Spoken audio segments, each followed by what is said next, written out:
We just witnessed one of the biggest and probably most bizarre financial frauds in history, with the crypto exchange FTX stealing over $8 billion of investors' funds. And there's even a bigger problem looming on the horizon. Now, on one hand, had this happened several months ago, I think the gravity of the situation would have had more of an impact on me. And I can't speak for everyone in crypto right now, but I've grown a bit calloused at this point. Now, if you aren't familiar with the current landscape of crypto and you're just now entering the state of calamity, or you've already decided to bury it deep into the recesses of your minds, let me give you a quick refresher as to what's happened. May of 2022, the founder of the crypto Terra Luna is accused of stealing $3 billion.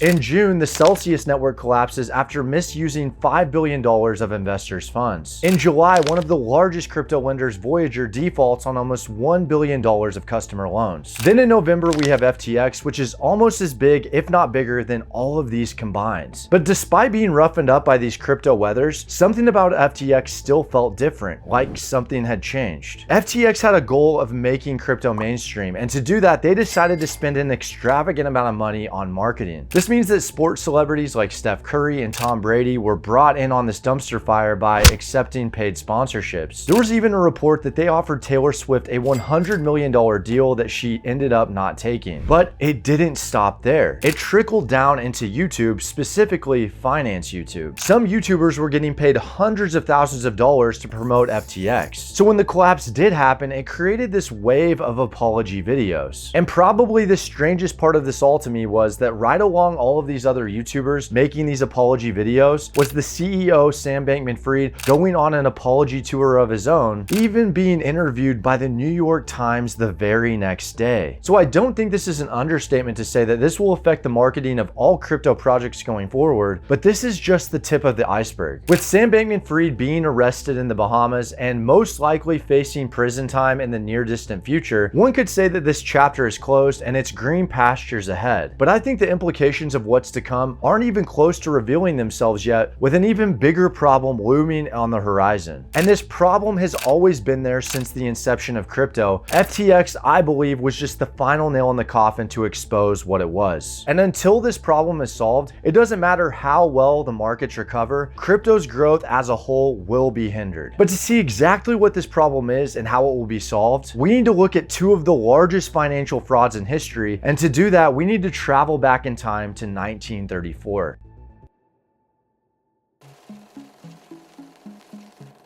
In the 1920s, the stock market became so popular and was accumulating so much wealth that people became confident that it was a sure bet to make money. They became so confident that they started investing their entire life savings into the stock market, and even worse, they started taking loans out and putting it into stocks. However, on October 29th, 1929, a day known as Black Tuesday, we all know that changed. The stock market crashed, causing bank runs where people were going to the bank to withdraw all of their money. But these banks had lent out a majority of their funds to people taking out loans to put into the stock market. And over the next 4 years, almost 10,000 banks collapsed. And all of this failure can be boiled down to one key component, and that really is the misuse of people's trust. People couldn't trust the banks and the financial systems anymore because of their recklessness of lending out money. So to remedy this, the government created the SEC and a few other organizations in the coming years that would hold these entities accountable. Let's fast forward almost 70 years later to 2001, the largest financial scandal in history. I remember this being brought up in every single accounting class I took in college, and if you aren't familiar, a $63 billion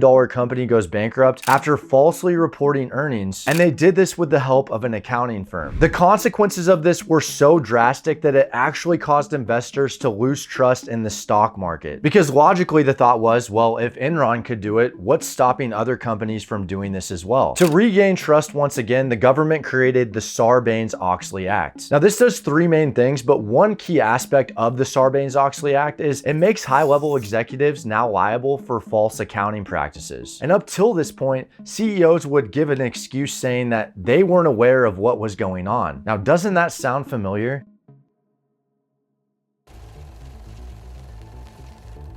Here we are in the present day. And in the last 7 months, the crypto market has seen at least $10 billion in fraud and over $100 billion worth of companies that have been completely dismantled through faulty business practices that could have been prevented in any other sector. Similar to the banks in the 1930s and the stock market in the early 2000s, investors' trust has been shattered, leaving the majority of funds left in crypto being risk capital or degenerate investing. And this gets us to the main problem. What is going to be done to restore investors' trust? There isn't a crypto's version of the Sarbanes-Oxley Act. Sam Bankman-Fried was being questioned by some of the most elite interviewers in the world, and he was able to weasel out of those questions by simply claiming ignorance. And now bigger questions start to arise in crypto investors' minds. If nothing is done, is anything actually going to change? And I personally think that if nothing is done to stop this, more and more of these individuals are going to keep popping up in the coming years, stealing billions of dollars of investors' money. The core essence of Bitcoin was to be a currency to operate free of centralized control. But I think 2022, crypto as a whole is at a crossroads. And to continue forward with a healthy trajectory of growth, some level of control and law is needed. A cornerstone of all of crypto operates on decentralized exchanges. And it's mandatory that these exchanges have crypto on them for liquidity so that transactions can take place inside of the free market. So the less people that are on these exchanges, the lower the liquidity. But given the state of things, not only are less people investing in crypto, the people that are investing in crypto are only keeping a fraction of their crypto on the exchanges for this type of thing. And this isn't even mentioning the billions of dollars that are sitting on the sideline because crypto is too risky. The more money you have,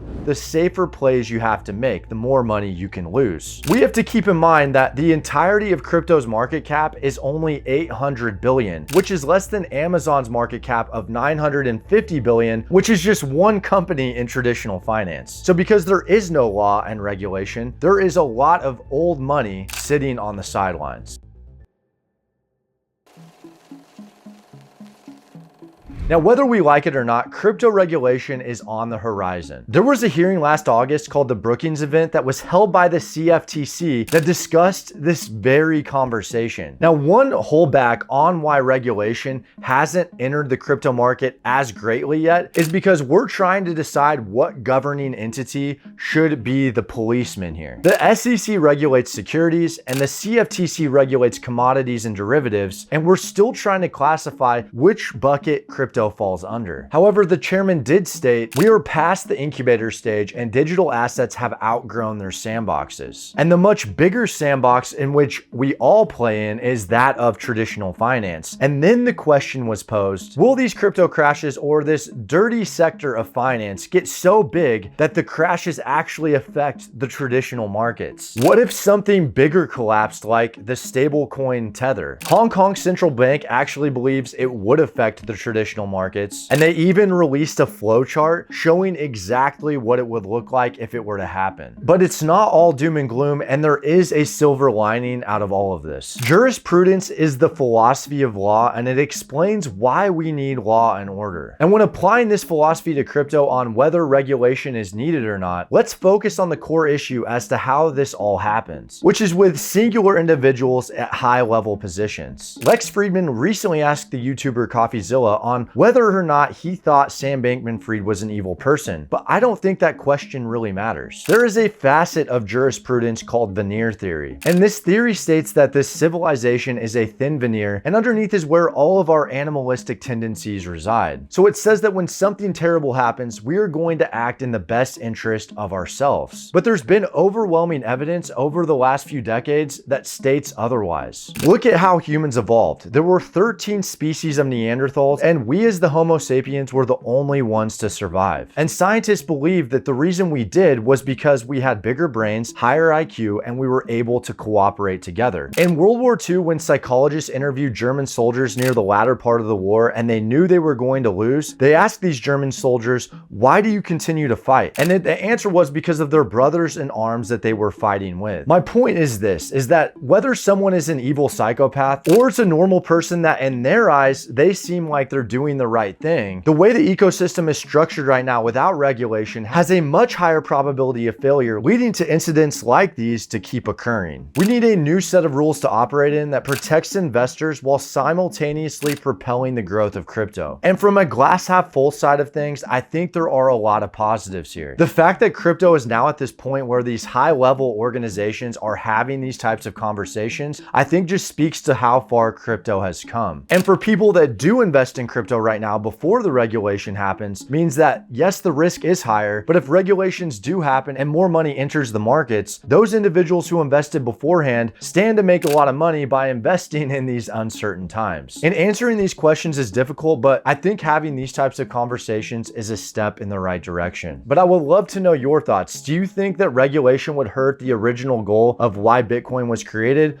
Or do you think that some level of regulation is needed going forward? Consider subscribing for new videos every week. Thanks for watching, guys. See you next time.